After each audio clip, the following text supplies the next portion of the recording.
An army corporal shouts his name, rank and brigade. He was based in Dera until defecting a week ago. The defectors have come to Quaryatayn, a town now known amongst their ranks as a place to go to switch sides. An officer shows us his identity card. He had stayed loyal to the president until stories got through of civilian massacres. At the beginning of the conflict, I was confused. I didn't see a lot of what was going on. But later it became clearer. I heard stories from those I trust of the destruction, of the bombardment, so I decided to leave. We hear that President Assad is still calling the rebels terrorists.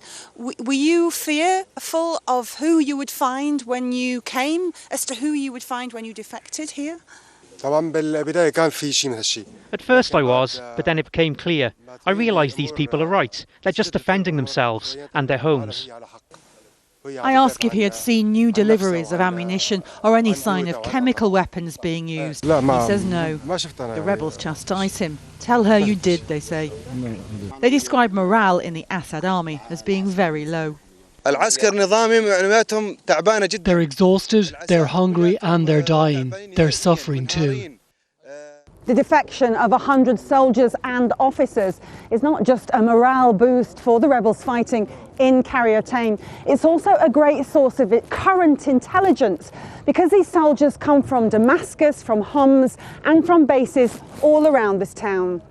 I was in my brigade talking to the officers. I won't say from which sect because I don't want to appear sectarian, but they said they use Iranian drones. They conduct surveillance on rebel positions and then they send the MiG fighters up to shell everything in sight.